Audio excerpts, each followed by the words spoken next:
সূরা তাহরিম বিসমিল্লাহির রহমানির রহিম। পরম করুণাময় অসীম দয়ালু আল্লাহর নামে শুরু করছি। হে নবী, আল্লাহ তোমার জন্য যা বৈধ করেছেন, তুমি তোমার স্ত্রীদের খুশি করার জন্য তা তোমার জন্য নিষিদ্ধ করছো কেন?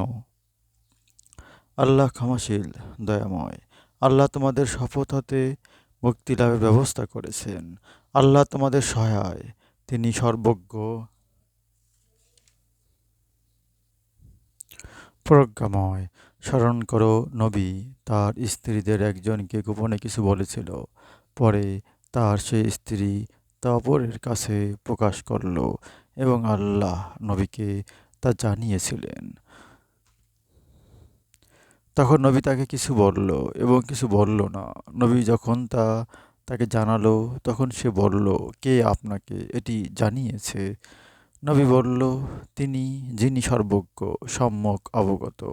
তোমাদের দুজনের হৃদয় অন্যায় প্রবণ হয়েছে, তাই যদি তোমরা আল্লাহর কাছে তওবা করো, কিন্তু তোমরা যদি নবীর বিরোধিতায় থাকো, তবে নিশ্চয়ই আল্লাহ, জিব্রাইল এবং নেককার বিশ্বাসীগণ তার সহায়ক, উপরন্তু ফেরেশতাগণও তার সাহায্যকারী। যদি নবী তোমাদের সবাইকে তালাক দেয়, তবে তার রব অচিরেই তোমাদের চেয়ে উত্তম স্ত্রী তাকে দিবেন, যারা হবে আত্মসমর্পণকারী, বিশ্বাসী, অনুশোচনাকারী, উপাসনাকারী,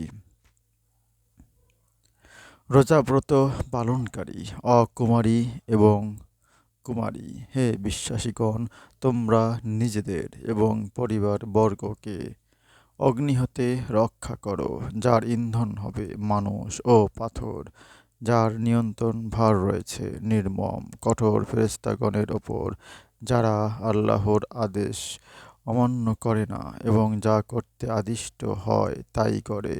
হে কাফিররা, আজ তোমরা ওজর পেশ করো না। তোমরা যা করতে তোমাদের তারই প্রতিফল দেওয়া হবে। হে বিশ্বাসীগণ, তোমরা আল্লাহর নিকট তওবা করো, বিশুদ্ধ তওবা। সম্ভবত তোমাদের রব তোমাদের মন্দ কাজগুলি মোচন করে দেবেন এবং তোমাদের প্রবেশ করাবেন জান্নাতে, যার পাদদেশে নদী প্রবাহিত। সেদিন আল্লাহ নবী এবং তার বিশ্বাসী সঙ্গীদের অপদস্থ করবেন না। তাদের জ্যোতি তাদের সম্মুখে ও দক্ষিণ পার্শ্বে বিচ্ছুরিত হবে এবং তারা বলবে, হে আমাদের রব, আমাদের জ্যোতিকে পুণ্যত্ব দান করো এবং আমাদের ক্ষমা করো। তুমি সর্ববিষয়ে সর্বশক্তিমান।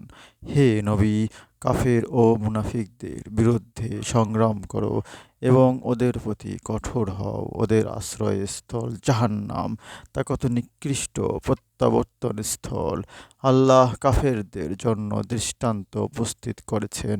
নূহ ও লূতের স্ত্রীর, ওরা ছিল আমার দুই নেককার দাসের অধীন, কিন্তু ওরা তাদের খেয়ানত করেছিল। ফলে নূহ ও লূত ওদের আল্লাহর শাস্তি হতে রক্ষা করতে পারল না এবং ওদের বলা হলো, জাহান্নামে প্রবেশকারীদের সাথে তোমরাও তাতে প্রবেশ করো। আল্লাহ বিশ্বাসীদের জন্য উপস্থিত করেছেন ফিরআউন পত্নীর দৃষ্টান্ত, যে প্রার্থনা করেছিল, হে আল্লাহ, তোমার সন্নিধানে জান্নাতে আমার জন্য একটি গৃহ নির্মাণ করো এবং আমাকে রক্ষা করো ফিরআউন ও তার দুষ্কর্ম হতে এবং জালিম কওম হতে।